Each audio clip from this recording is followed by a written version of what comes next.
Season 1, Episode 13 of the Potomac RPG Podcast. If only some of these feats were applicable in real life, Fade Away would be just lovely.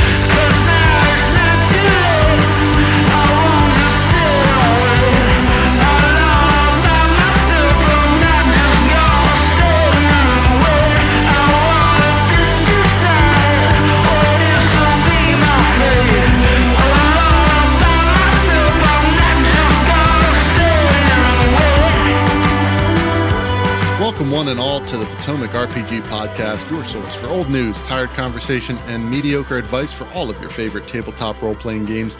I'm your host and tavern brawler, Adam. I'm your magic initiate, Matt. And I'm your third natural one on your lucky feat, Anthony.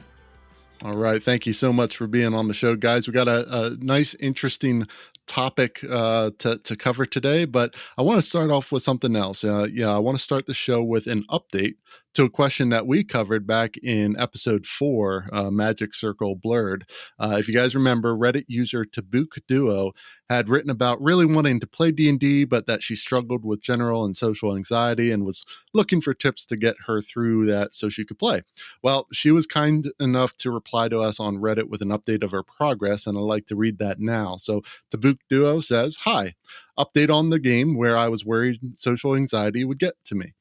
I'm not invalidating my feelings from before, but in retrospect, it was another one of those things that is way worse leading up to it than actually doing it.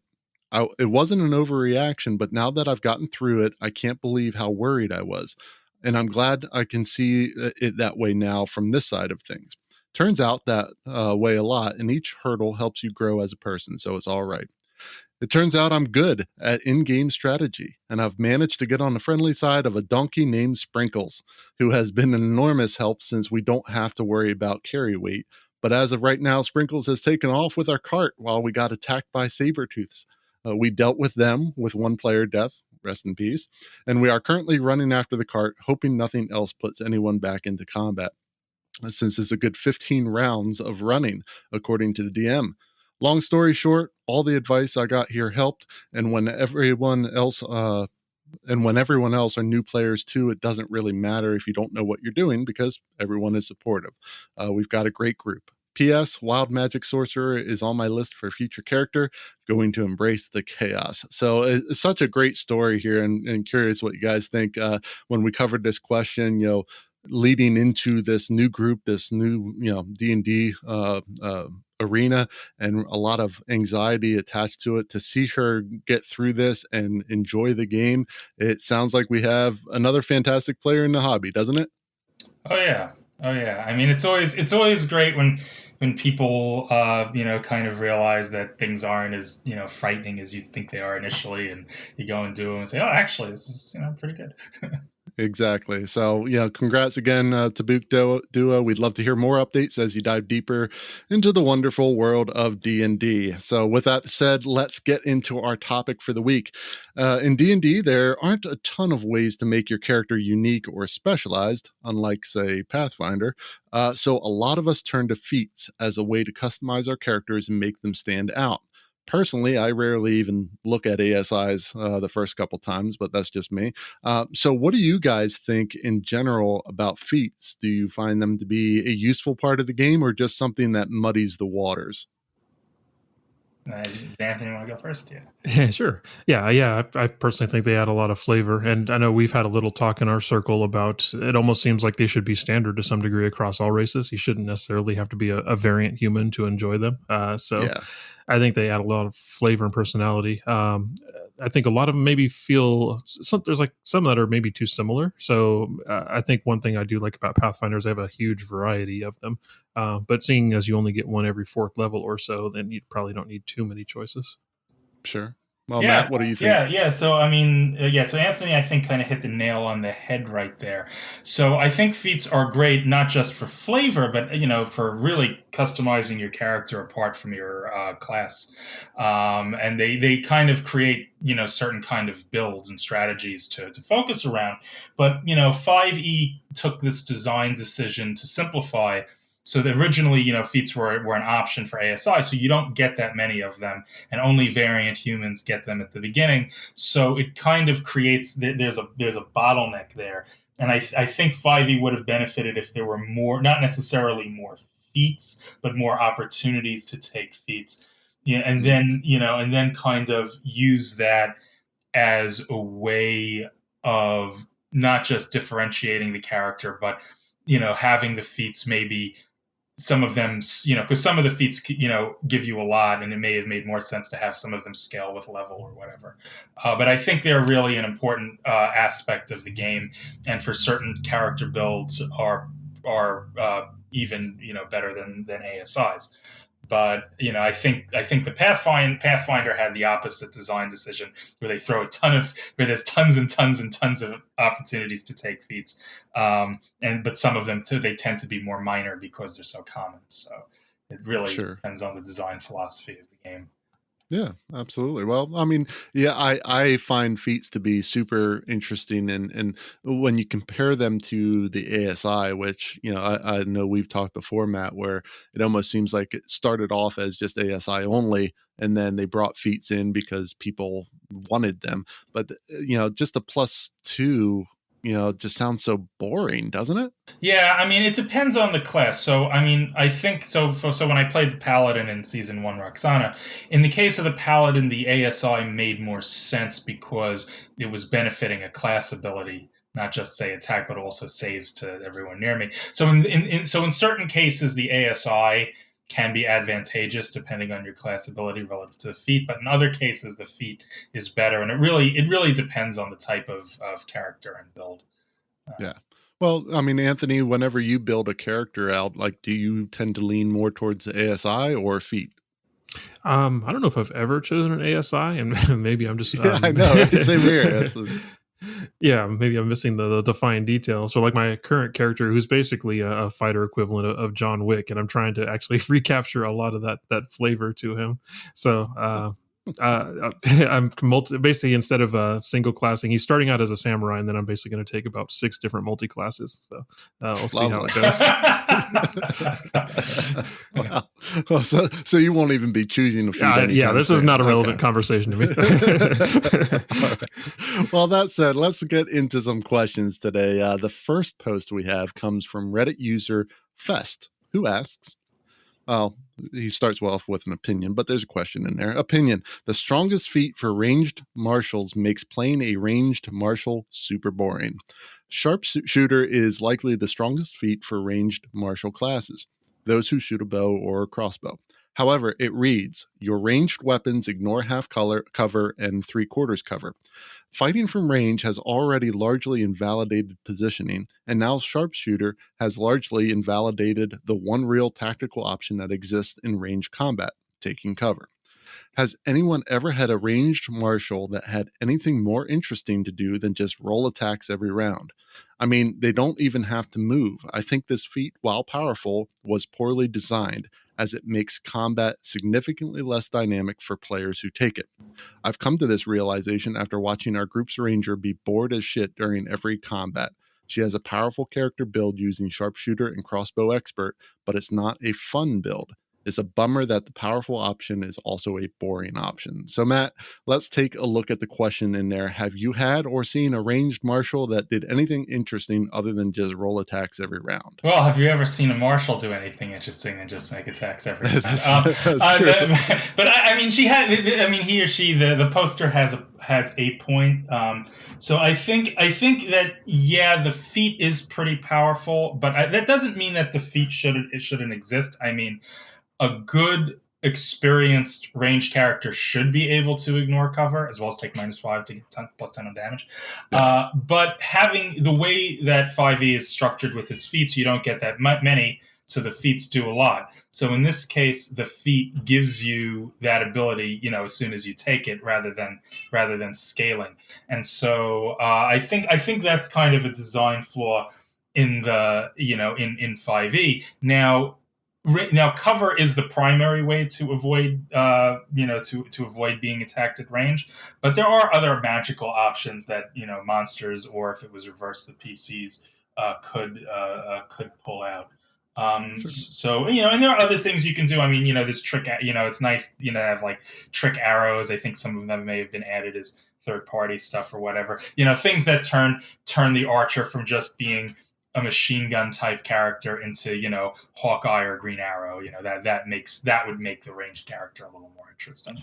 Yeah, and I think some of it comes down to the DM as well, to make things interesting. I mean, I know the advice out there is usually don't plan an encounter based off the specific player, use archetypes instead. So you don't want to negate their abilities, but you can make things difficult for a ranged character, whether it's things coming in from the back and attacking them in melee or whatever it might be, or do a chase scene or whatever it might be, to kind of make things a bit more interesting. But yeah, if it's a standard straight up combat on an open plane, the sharpshooter is not going to have a whole lot more to do. Like, Anthony, how do you deal with a sharpshooter type character to keep it interesting for them? I would say 3 words: red exploding barrels. So I do think it can go back to the DM to make things more interesting. Instead of just giving the players one target to shoot at, I mean, turn it into a shooting gallery. Put things around the arena to target that are harder to hit, but do some kind of cool effect. So again, it does a great idea. Yeah, it requires a little bit more planning on the DM side, but if the player comes to you and say, "Hey, I'm bored," well, I think you can do some things to spice that up. Yeah, I mean, Nick's playing a sharpshooter right now, and we were making fun of him last night because he was just kind of kneeling there taking pot shots like crazy. But he did an awesome thing. Yeah, he saved us because of that. What was it? Was it the walloping or entangling, whatever it was? And that worked out really well. But I agree. That's a great idea in terms of having things for the player to shoot for, other than the actual mobs and things that have an effect on the battlefield. That's a great idea. I like that a lot. So yeah, like a couple loose rafters in the ceiling. If you hit the board, it brings the ceiling down on people. You can, some torches that might fall down into some oil slicks. Just some different things that you can maybe before the adventure come up with like 8 of them and just sprinkle them around. And when the player starts to get bored, throw out that opportunity. That's a great idea. I like that a lot. Well, hopefully for Reddit User Fest, that gives some ideas. Now, I mean, the actual question was, have you actually experienced anything more interesting than just rolling attacks? So number one, have either of you ever played a character with a sharpshooter feat?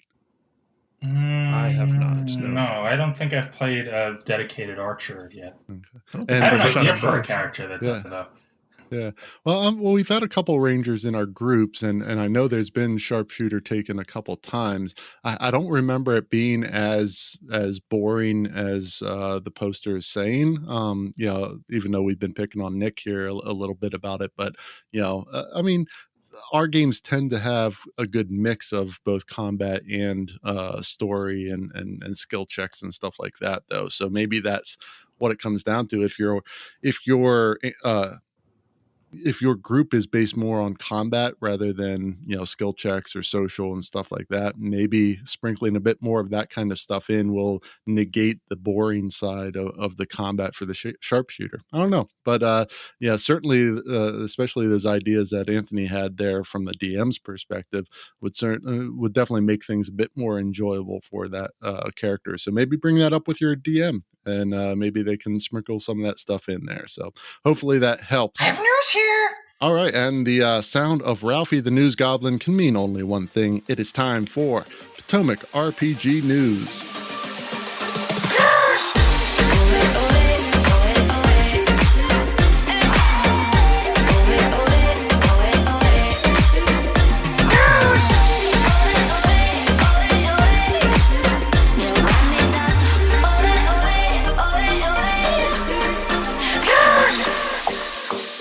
All right, so it's pretty obvious what we're going to be talking about in the news today. As most people know, Wizards of the Coast released a new Unearthed Arcana focused on feats. Lots of interesting ones in here, and certainly nice to see them start bumping up the number of feats available. Now, Anthony, you've taken a look at these. Which of these new feats really stand out to you? Personally, I'd be excited to use Chef. I know it's not the most combat exciting skill, but I don't know. I guess I've always liked eclectic characters that do things that are not always min max kind of stuff. So like having an idea of like a gnome chef or someone who's going around the dungeon to collect ingredients in some bizarre way would be pretty cool. Very cool. Yeah, I enjoy that too. The combat stuff's great, but whenever you can really round out a character, I mean, you look at Matt, your character Decorius, who has already had some cooking type stuff happen within the campaign. Having feats associated with a way to really make your character unique, pretty cool. Now, Matt, you looked through this as well. Yeah. What feat stood out to you? So I'm going to take the opposite tack as Anthony and be very power gamerish, especially since feats are so rare and valuable in 5e. But the one that really sticks out at me, so a lot of them are just sort of class features, basic class features transposed or half a class feature transposed. But the one I like that I think is most broadly applicable is Tandem Tactician.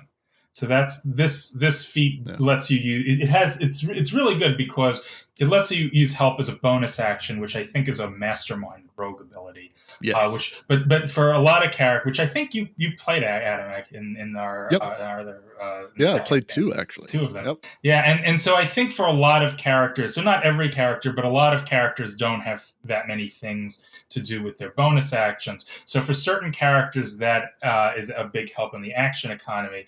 And on top of that, the second ability is that you can use it at short range, 10 feet, and you can actually help 2 allies rather than 1. That part's amazing. So that's actually, it doesn't sound like a lot until you think about it, but when you think about it, that's actually a very powerful feat. I mean, that's on par with what some spells do. And that's something you can do infinitely every round at short range. And so that, I think, is a very potent and broadly applicable feat that's, a little different than maybe just, than getting the, a first level spell slot or which is what a lot of them are here. Sure. And I mean, there's been a lot of talk online about these feats and how it kind of is watering down the impact of subclasses, because a lot of these basically are almost like a half way towards a subclass. So for example, Tandem Tactician is very much based off the Mastermind rogue ability.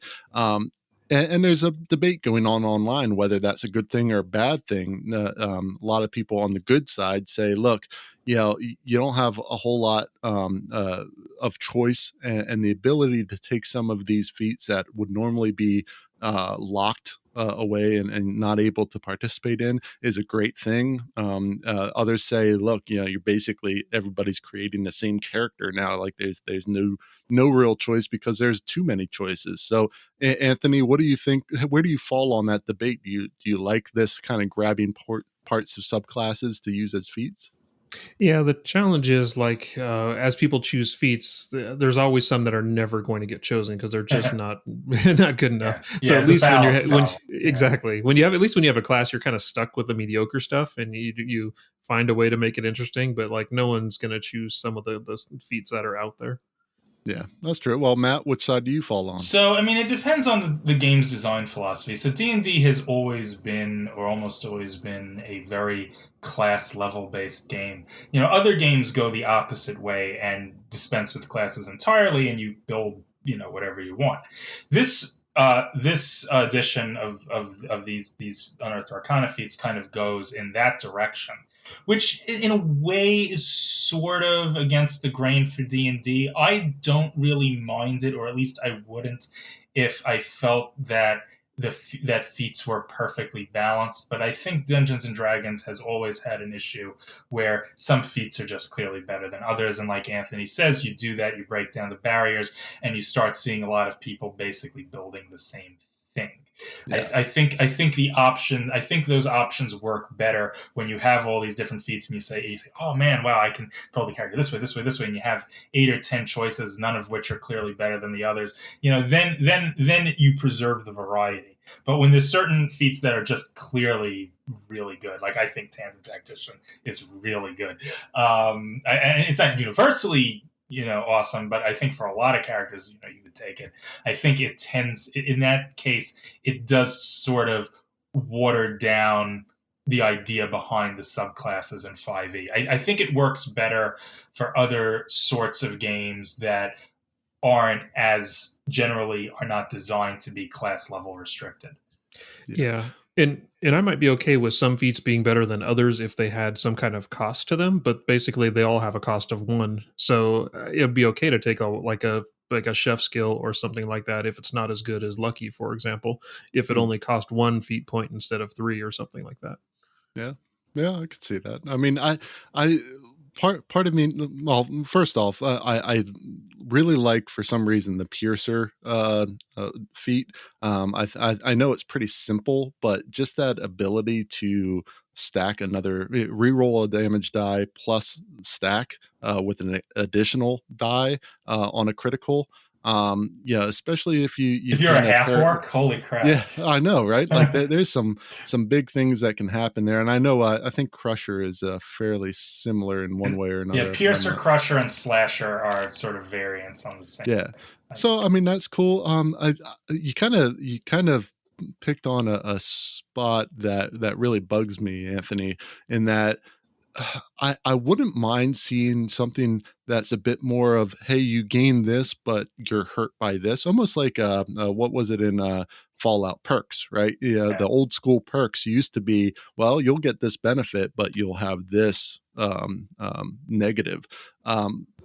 What do you think about inclusion of negatives within feats, or do you think the way that they've done it is just the way that they've done it, and there's no changing that? Yeah, I think they're probably locked into it. And then if you have to have an opposite side of the coin for most of these skills, that's more stuff to track, and people tend to not want to track the negative ones. That's true. That's true. Yeah. Well, maybe 6th edition. We'll see, right? Whatever century that ends up coming out. 5.5. Yeah, 5.5. There you go. And then it'll be what, Pathfinder 3 after that or something.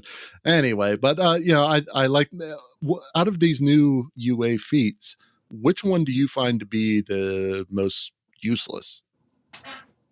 Is it me or Anthony? Oh, either one. Go, you, Matt. You first. Let's see. I was gonna say chef, but that's gonna get Anthony upset. I'm actually gonna say poisoner, and the reason I'm gonna say poisoner is because poison is one of those things that is absolutely devastating to PCs. But then you try to turn around and use it on it's on monsters, and it's like super expensive, and B, it's like, oh, well, you're fighting an undead, it's immune to poison. Oh, you're fighting a plant, it's immune to poison.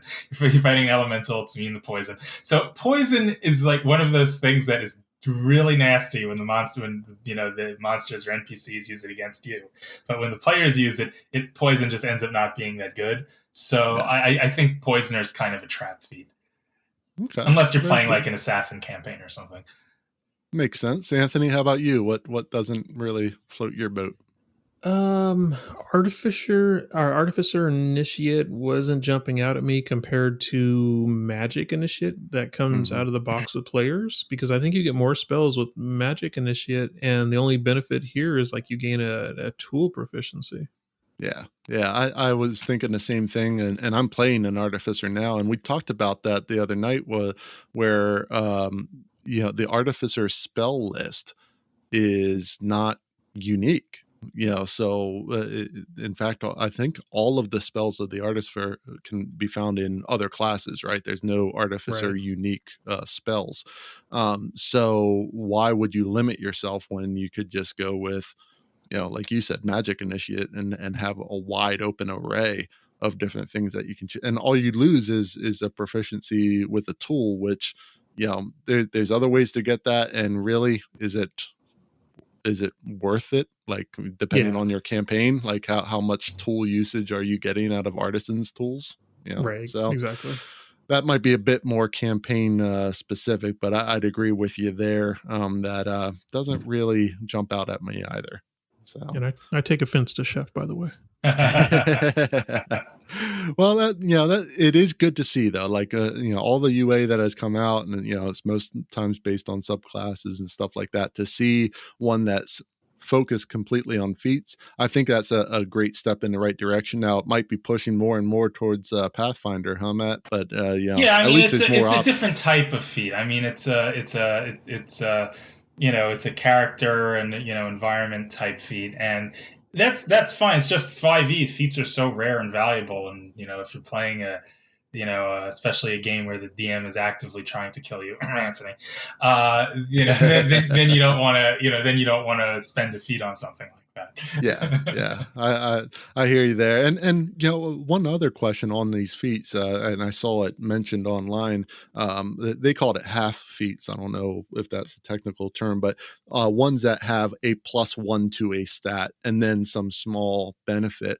Do you prefer seeing those +1s to certain stats and then something small, or would you rather have no stat increase at all and just have something unique as the ability? Well, I think because of the way Dungeons and Dragons, and since 3rd edition, but 5e also is structured, is that sometimes those +1s are pretty useful because depending on your point build, you may have an odd stat, and odd stats don't do anything in Dungeons and Dragons for some weird reason. Which I find ridiculous. Like, why would they set it up like that? So in those cases, and the best example I could give you are the feats that give you proficiency in a save. I mean, Arn is built that way in Anthony's campaign, and Arn I think he was 13 con or 15 con. I don't remember. It was an odd con, and then I took the improved Constitution save feat, so that rounds out so the way the build points work is it rounded out the con, gives him the bonus, and he gets the save proficiency. So that in that case, it's actually better than the +2. But I could see other feats where it's like, it kind of depends on how your character point build worked out or role worked out, and again, that's a flaw in Dungeons and Dragons character design. But yeah, for sure. Well, what about you, Anthony? Yeah, I would say just if it rounds you up to the next number, that would make some sense, and then it'd be worth it because not only does it increase your general proficiency with attacks and stuff, but then it gives you better saves and better rolls, kind of like +5% bonus on certain stats. So it depends. But again, I don't have any characters that use any feats, so I don't really know. Well, and I would agree with Matt, where it's like, I don't understand why they set it up like that, because it forces you then to, number one, it forces you to find a feat that is a +1 to where you need it, or take an ASI, which might bump a different number to an odd number. Why they have it set up like that, I'm sure there's math behind it and all, but it's really annoying because as soon as you make that character, the first thing you think is, oh, I got to find a way to bump this stat so it rounds it out to an even number. That's not the best way to think about character development in my mind. I wish they would find a way to make that work without having the odd numbers be useless. Well, just as an aside, I mean, there are D20 spin-offs that dispense with the ability scores and just use modifier, the modifier, and everything flows from the modifier. So Green Ronin's spin-offs, I think, do that, and I think there's some others, because a lot of people have noticed that it's I'm strength 15 versus strength 14. I'm a point of strength stronger than you. Yeah, but you hit and do the same damage. Doesn't matter. It doesn't matter. Actually, strength is better, and your encumbrance is a little higher. Yeah. Well, here, there again, 6th edition. There's another thing for them to work out whenever that finally gets around. But if you're interested, if you haven't seen it yet, check it out. It's on whatever wizards.com, whatever it is. You can check out the new UA feats. Pretty interesting stuff. But for right now, we're going to take a step out for a moment. But stay tuned. We'll be right back after the break.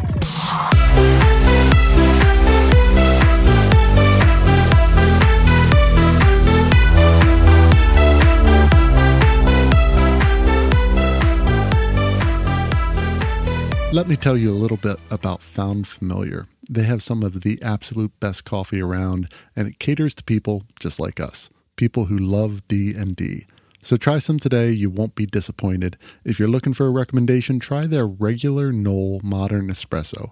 No trouble perking up at the table after drinking this stuff. Enter the coupon code Potomac RPG, all one word, at checkout and get yourself a 10% discount as well. That's foundfamiliar.com. And with that, let's get back to the show.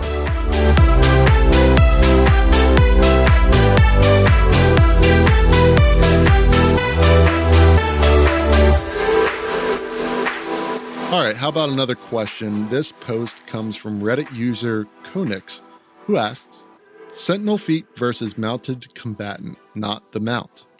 The scenario, NPC bad guy riding a magically enslaved druid that wild shaped into a bear, making his escape. PC wants to hit the bad guy with attack of opportunity, not the mount, hoping that Sentinel will cause him to just fall off the druid since Sentinel would drop his speed to 0. The druid mount was moving on the druid's initiative, so I was of the mind to rule it that the rider wasn't going to fall off. He argued it would work the way he wanted, so I called a break, and after a bit of thinking, I said I would allow it and do some research later for future reference. Any insights on how it should work? All right, Anthony, as a DM, what would you rule on this?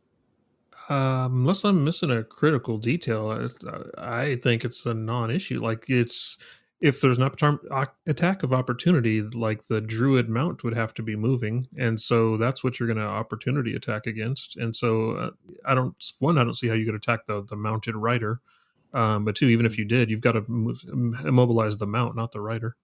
Yeah, well, that's the interesting thing, because he says that the PC wanted to hit the bad guy, the rider, with the attack of opportunity, not the mount. But the thing is, as far as I'm aware, for attack of opportunity, someone being moved out of range can't be targeted with a opportunity attack, can it? Like, for example, if most cases, no. In most cases. So this guy wants to hit the rider with an attack while the druid is moving, and they think that should cause them to fall off. Yeah, exactly. Like if Goblin A walks away, I can't just turn around and whack Goblin B. I mean, I'm triggering against the thing that moved. So, this is a non-issue for me. You can't even attack the rider. You'd have to attack the mount. And then two, you're not going to mobilize the rider. You're going to mobilize the mount. Yeah. Well, what do you think, Matt? So, part of the problem here is that Dungeons & Dragons has never had good rules for mounted combat to begin with. Shocking. So I can understand you would say, well, I'm attacking, the mount's provoking the attack. I should be able to attack the rider. I mean, okay, I would buy that as an abstraction just because we don't really have a good system for the mounted combat, but I don't buy the whole fall off thing. So even if let's say you did knock someone's movement to 0, like let's say you chopped off their legs or something, but they were mounted on a moving thing, well, they would still move with the thing, right? So I mean, you could make, again, if you treat the mount and the rider as one unit, as an abstraction, you could try to make the argument that, well, I attack the rider, I hit the rider, the movement's 0, and so the mount's movement goes to 0. You treat them as one entity. Again, that's an abstraction because of how the mounted rules in D&D are, but you could convince me of that. But I don't think I would buy the argument that, like, the mount, they're trying to move, and I use my reaction to hit the rider with one of those canes that they drag people off the stage with, and suddenly the mount keeps moving, and the rider is like totally depressed. Unless you actually had something like that could like grab the guy or something, Then in which case, that's the rule of cool. There. Yeah. I mean, I would buy it if you had like some kind of like man catcher or something like that. You actually grab the guy. But in this case, like, no, I wouldn't. I don't buy the mount. You could create a situation in any way where the mount's moving and the rider's not, and he just, like a cartoon character, looks below him and sees there's nothing there, and like collapses again. Like, that's just silly. I mean, but I would bend the rules a little bit just to treat the mount and the rider as one unit for purposes of the opportunity attack feat for the Sentinel feat or whatever he's using. Yeah. Well, I mean, I got two opinions on this. Number one, I'm not sure why he attacks the bad guy, the rider, because if I were to think logically and kind of explain this, if I hit the mount and reduces the speed to 0, I could at least logically say, look, the rider was moving at speed. The mount suddenly stops. Would that not mean that he goes flying off, right? So I mean, that seems to me a little bit more logical than, I hit the guy who's riding, and his speed drops to 0, but he's still on a mount. But secondly, I want to kind of give kudos to the DM here, because this is one of those areas that you can get really stuck on and it really doesn't mean a whole lot. He stopped it. He called a break and thought about it a little bit, and then he just said, I'm just going to allow it for now, and I'll research it later. That's a great way to handle it, because it's not important enough to really derail. They just moved forward with it and then decided to do the research later. That's a great way to handle something like this. And especially when you weigh, okay, what effects does this have, on the campaign? Is it big enough that it really matters, or is it okay to allow it because it's not a good hill to die on? To make a good rules attorney blurb. I don't know if you're Well, luckily we don't have any rules lawyers in our group, right? Anyway, so hopefully that gives Konix an idea of what some other people think about it. But honestly, I think the DM did quite a good job with that. So well done there. So let's get into another segment with the expansion of the feats in the new Unearthed Arcana and the number that are already available as official feats. There's always the question of which one is best. So let's take a look at our favorite feats in our segment. Pick is in. Here we go now.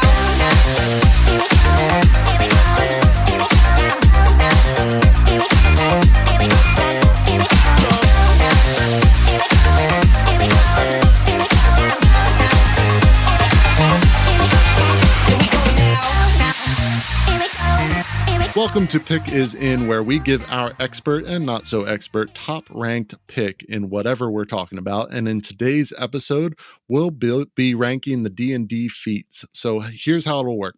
We'll each give our top pick for a feat that is useful across the board, regardless of class and subclass. So we're going a little bit more generalized here.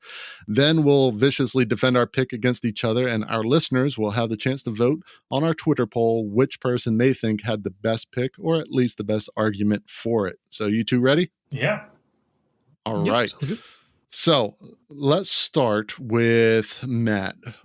So when it comes to the best all-around feat, what is your pick? Okay, so I'm going to give kind of a fake answer and then the real answer.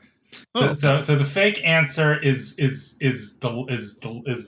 lucky feat. But there's a huge caveat with that, because there's a lot of tables that don't allow that feat. That's the one that allows you rerolls and a bunch of D20s. And frankly, I don't like it, and a lot of DMs don't like it, so I'm not going to pick that. And instead, I'm going to pick Magic Initiate. Because Magic Initiate, as I put in my intro as the Magic Initiate, it really opens up a lot of possibilities for builds. I mean, you can have, Decorius, who I'm playing in our current campaign that Steve is running, is a fighter rogue, but he's based around Booming Blade and has a familiar all from Magic Initiate. You can build a wisdom-based Shillelagh character. I'm not sure I'm saying it right. You could have your strength-based fighter who sucks at range, with an Eldritch Blast. There's a lot you can do with Magic Initiate, and it's always useful. And I feel that it's not something that's overpowering, and really makes a character kind of interesting, gives it a little dash of another class without really stepping on a class's toes. So I think it's just a well-rounded and well put together feat, and so that's why I'm going to defend it over something that may be more broadly, metagaming than say like Lucky. Sure. No, I think that's a great pick. Anthony, what is yours, and why is Matt wrong? I'm going to say linguist. I mean, doesn't everybody want to know 3 languages? Ooh. All right. that was a joke. Enough for me. I would have to go with lucky, because wouldn't you want 3 advantage 3 times a long rest? I mean, it just. But if lucky isn't allowed, I would have to go with tough. It gives you 2 hit points per level, even retconned if you get it late. So it's basically like having 10 free points of healing every long rest. So yeah, that's true. Why not have that? Well, why not Magic Initiate over those? Well, I would assume that no matter what, you're going to get beat on in a dungeon. But Yeah, I mean, yeah, I could see Magic Initiate. I just like if you're going to get one level 1 spell, you're going to use that one round, and then you still got the rest of the dungeon left to go. So you're by having toughness, you're saving somebody a spell. Plus, it's going to come up in other circumstances. So I like if I had between the two, I would probably go with tough. Okay, well that sounds good. And even though both of you are wrong, and I'll point that out right now. Now my pick is usually a little off kilter, as those who heard me say mastermind before for the best subclass for rogue. My pick is going to be healer, and the reason I'm picking healer, I know. Well, the thing is, like a healing kit has 10 uses in it, and you are allowed to use a healer's kit to heal whatever amount. It's not a ton, but it's a decent amount, especially at low levels. So let's say, for example, our party, which is a party of 7. That means you can heal 7 times in a day, and it doesn't cost a spell slot. It doesn't. All it does is take an action. That's it. So that's the equivalent of multiple healing potions or cure wounds or something like that. That you can use constantly. And it especially if people go down, and you can kind of play the role of field medic, where if someone goes down, you just walk over, pop them right back up, and you can do that one time per character for the day. That is super useful. I think that you get a lot of utility out of that. When you compare it to something like Magic Initiate, it's not as cool as Magic Initiate, but you get a lot of utility, a lot of like multiple time utility, whereas Magic Initiate, I think, has more utility as in, you can pull something, whatever you need in that current situation out, which is awesome. But this is something everyone's going to need healing at one point or another. Everyone's going to go down. They're going to need pop back up. And especially if you have a cleric or something who used up all their spell slots, it's awfully nice to have somebody with the healer feat able to come over there and get them back on their feet. So that would be my pick. And yeah, I'd like to hear why you guys think I'm wrong. Yeah, I'm gonna let you finish, but if you've got if you've got a paladin in the group, I mean, he's gonna take care of popping anybody up. So it depends on your party build. So that's why I still vote for tough. You're always gonna use tough. You're always gonna use lucky. But if you've got one or more, paladin certainly like level 3, he's got 15 pop ups. So there you go. Yeah. That's true. Yeah. Well, Matt, why do you think I'm like wrong? Anthony said, it depends on the build, but I also think that sometimes hit points can be a little overrated, because when things go south, you tend to lose hit points real fast. And having something in your pocket that avoids that situation in the first place, really, whether it's having the extra hit points from tough or the ability to restore them from healer, but avoiding that situation in the first place, I think, is generally more powerful than remedying it with HP. So Magic Initiate has a lot of flexibility. It depends what you do. But for example, if you really wanted hit points, you could take, I guess it's your first level slot, Armor of Agathis or something like that, right? Warlock. So you could actually get some bonus hit points and still have, the cantrips or something like that. So it really depends on how you build it. But I think the sheer flexibility of Magic Initiate towards filling in whatever your party's needs are really can win the day if it's well thought out. And I'm not, and I think healer was a good answer, and I know in our campaign at low levels it was saving our butt. I mean, I don't dispute that. But I think Magic Initiate just opens up so many possibilities for characters. But if you think about like if you're playing a wizard, you're level 16 and you take toughness as a feat, you've just gained 32 hit points. But that's because wizards die if they step on a tic tac. I mean exactly. And quite frankly, if you're a level 16 wizard, I would hope that it wouldn't even matter if you had hit points or not, because you're just going to level the battlefield. Right. A 16 level wizard, it's really like, well, they have 1 hit point, but you're never going to hit them if it's all planned out. I mean, that's how wizards have just always been built.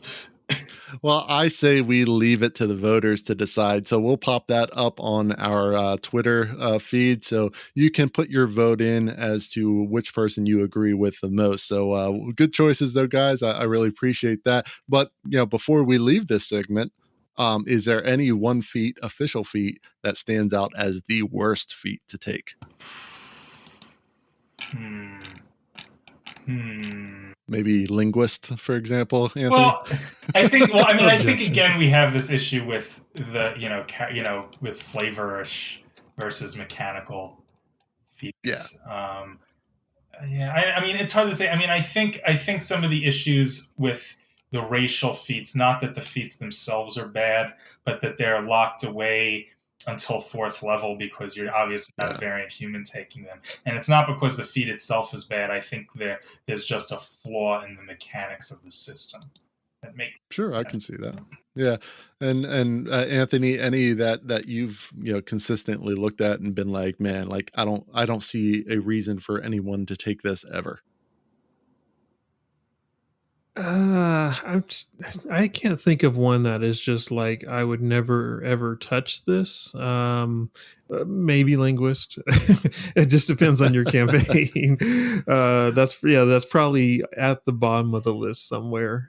Unless your DM really just loves to get into language. Well, I mean, in my mind, with linguist, like I've taken it before. Yeah, in our side campaign with the Tieflings, Anthony, my character Bliss took linguist as one of her feats, I believe, because a lot of her stuff was disguise self and a lot of like kind of underhanded stuff, and the ability to understand a bunch of languages would be useful in that kind of campaign. So I think there's a use, but how often are you going to have a campaign that would need that? I don't know. It might not come up too often, huh? Yeah, it feel like if the whole adventure was centered around Candledeep or something, and you had millions of books in weird languages. Okay, I can see that. Well, but that would be good. Yeah, but your DM really just would have to bake it into the campaign, and you'd have to realize that to really make any use out of it.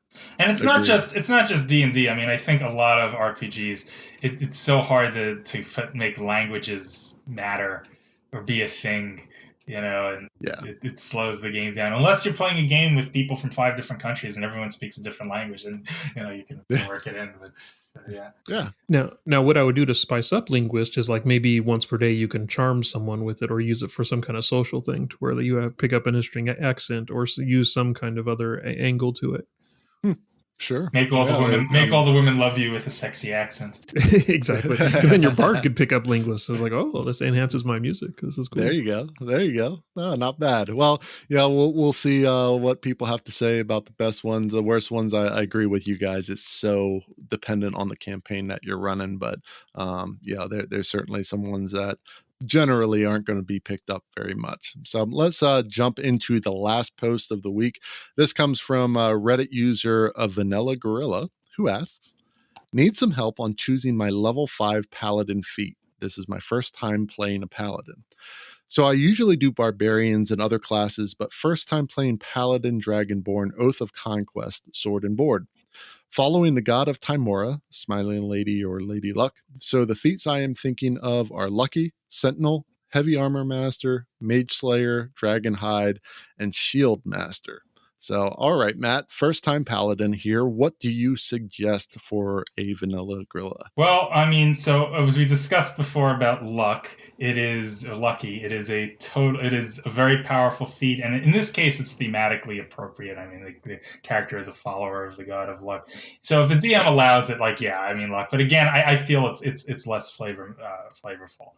I would definitely, for a sword and board build, Shield Master is fantastic. I mean, Roxana took that at level 8. And for paladins who don't have a lot of bonus feat options, Shield Master adds that bonus feat option where you can smash someone with your shield and knock them around or down. It's not as amazing. You can't knock them down and then immediately attack them. It's at the end.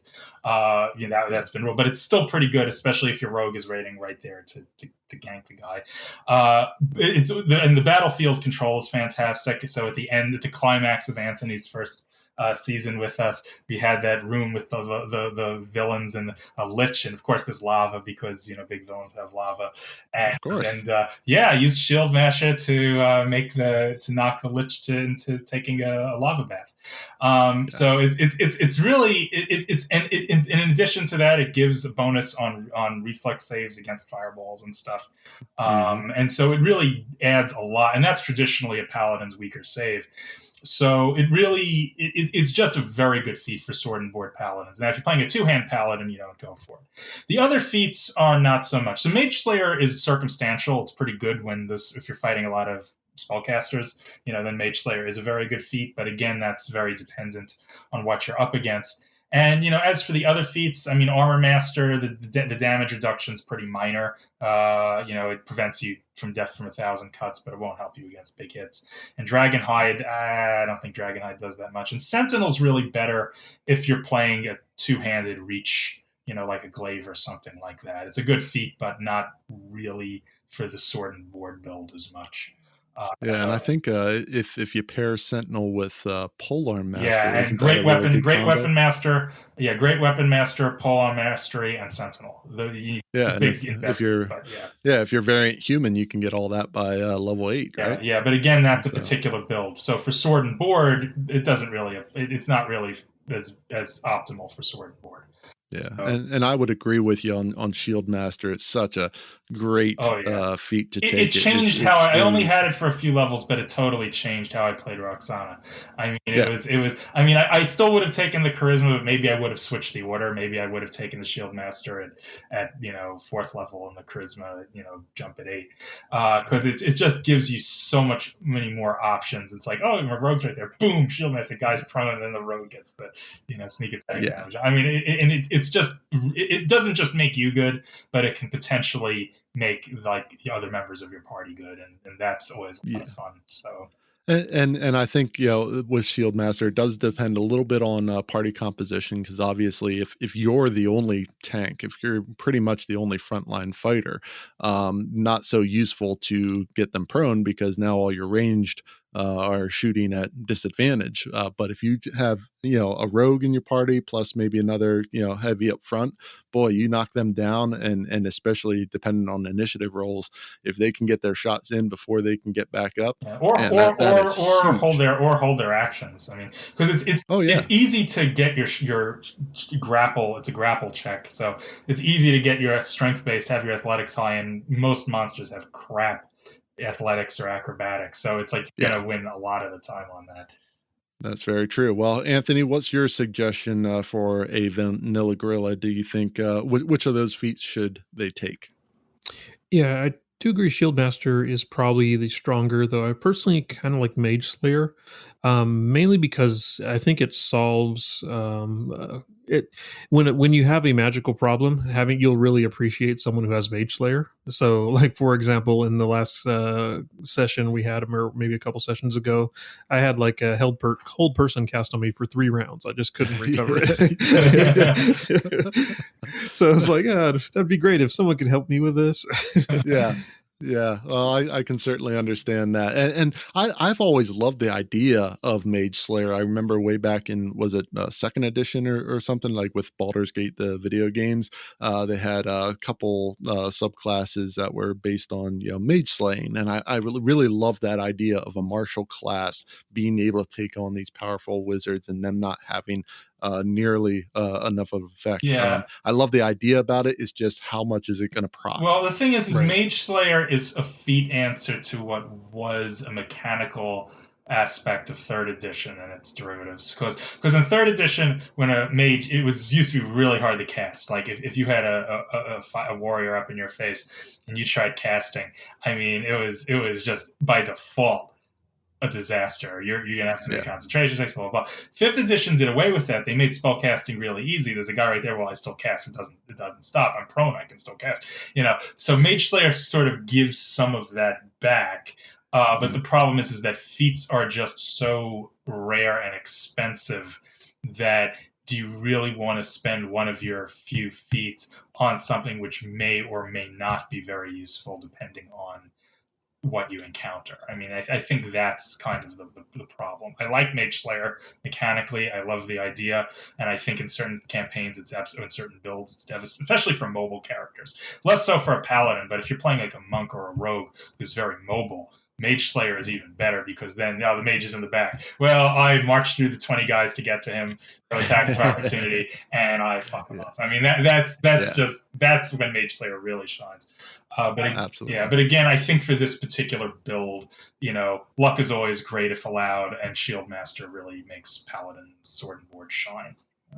Well, there you go. For Vanilla Grilla, looks like we're focusing on Lucky, Mage Slayer, and Shield Master as the best choices out of that, and hopefully you find what you're looking for and enjoying this first time playing a Paladin. They can be a really fun class to play. So I think that is going to do it for us this week, though. Remember, if you want to send in your questions or anything you find on the internet, you can send them to questions@PotomacRPG.com. If you'd like to support the Potomac RPG podcast, you can find us on coffee.com/PotomacRPG.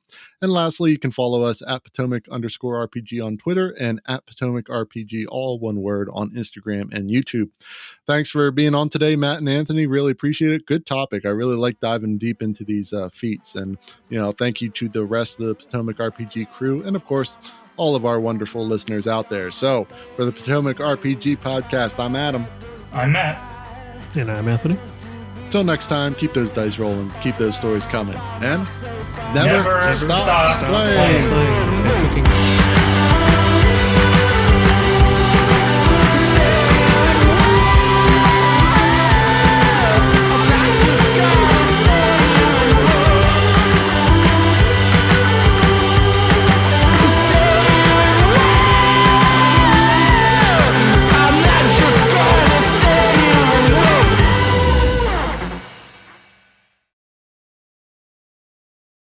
The sacrifices I have to make. It's a labor of love, yes. Labor of love.